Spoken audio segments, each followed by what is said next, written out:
The goal of this video clip is to help you better understand the past perfect so that you're able to better use the past perfect. We'll cover why the past perfect is used, how it's used, and also talk about some strategies for better understanding the past perfect. You're going to hear two different conversations about the same topic. What I would like you to do is listen and compare, and as you're listening, think about which conversation sounds better and why. Hey, I heard that you went out to dinner last night with a bunch of friends. Why didn't you tell me? I would have been interested in going. In fact, I was looking for people to eat with. Nobody was around. I talked to your roommate, but he said that you'd gone out to eat with your friends. So I ate by myself. I felt like everybody was staring at me. Yeah, sorry, no phone, no battery, so I can't text you. Next time I invite you, okay? Really sorry. Next time, yes. Conversation 2. Hey, I heard that you went out to dinner last night with a bunch of our friends. Why didn't you tell me? I would have been interested in going. In fact, I was looking for people to eat with, and nobody was around. I talked to your roommate, but he said that you'd gone out to eat with some friends.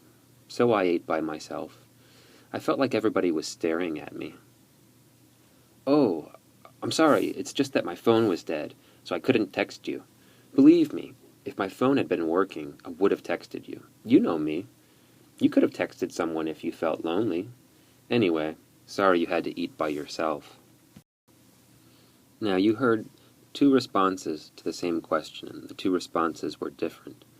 Which response do you think sounded better, and why? There are many reasons why you might have chosen the second response to be a better response, but one of the reasons is that it contains the past perfect. And you'll see that in both examples, he said that you had gone out, and if my phone had been working. So we've got past perfect, and we've got past perfect progressive. In both cases, the second response is more expressive, it's able to give more details, and the grammar is what allows you to do that. So the past perfect, especially in this case, can be used in reported speech, it can be used in conditionals, or also contrary to fact ideas, which is related to conditionals. So in order to express things that are not true in the past. The main point is that if you want to be more expressive and speak clearly in English or express your ideas more clearly, many times you need to use higher level structures such as the past perfect.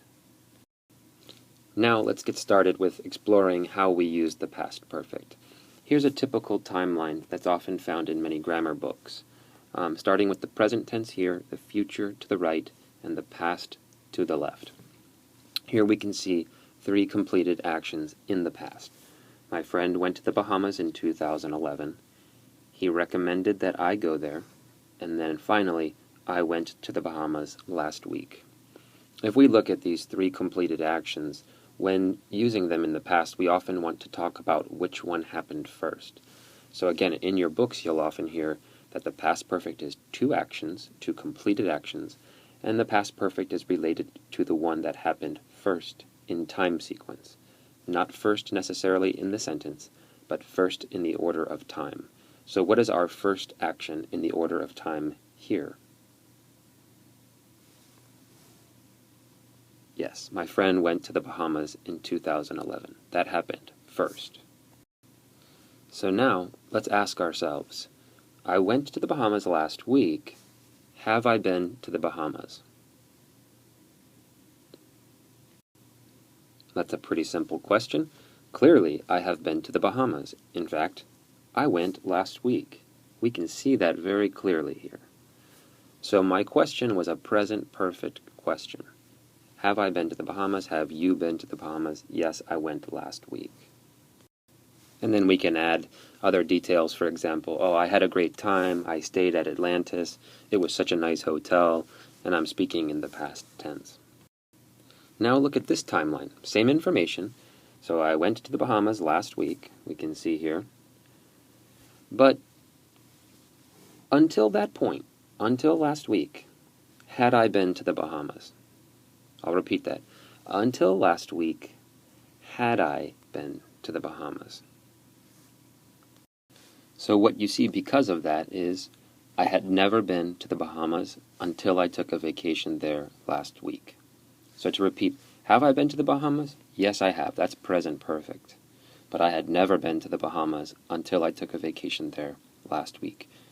How many verbs are here in this sentence? Okay, you should be looking at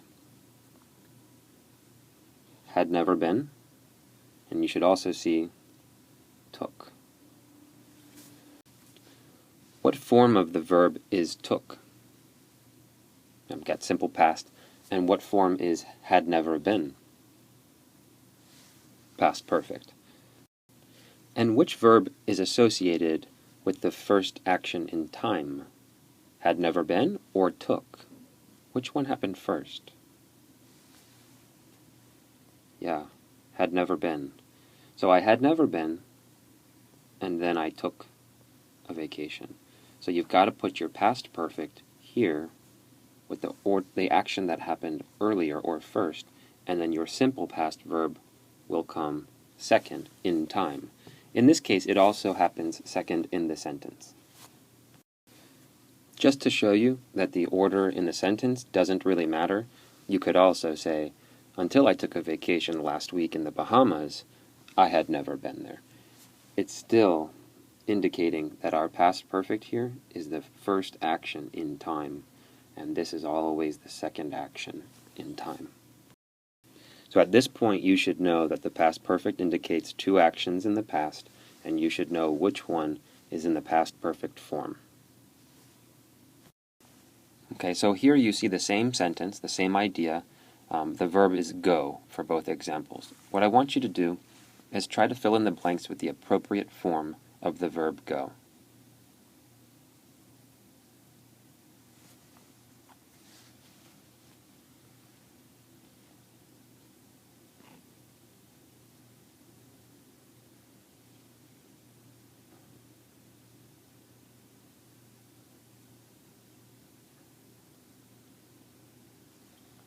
And what form is the second verb?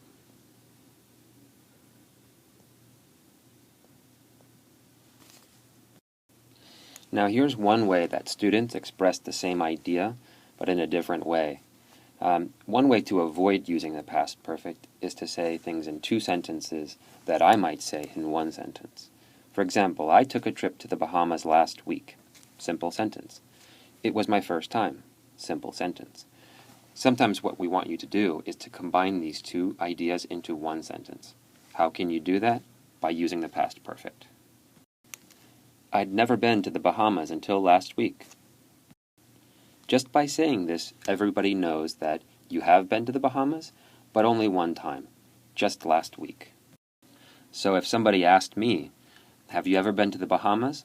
I could actually respond with 4 different verb tenses. Yeah, I went there last week and I love it. So I respond with 2 different verb tenses. What are they?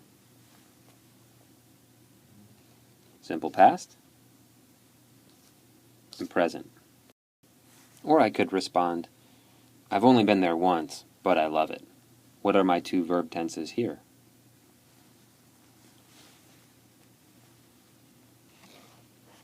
Present perfect, because I'm not telling them when I went, and present again. And finally, I could respond, well, prior to last week, I'd never been there. Just by saying this, the listener knows that I went last week and that I have been there, but it was the only time. Prior to, in this case, means before. So, what is my verb tense used here?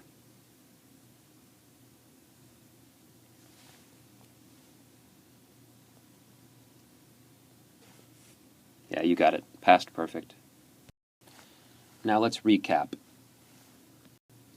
The past perfect is used to express 2 actions in the past. The past perfect is used with the first action in the time sequence. And it differs from the present perfect because the present perfect refers to up until now, whereas the past perfect refers to up until then, sometime in the past. Hopefully at this point, you've got a better idea about how and why the past perfect is used.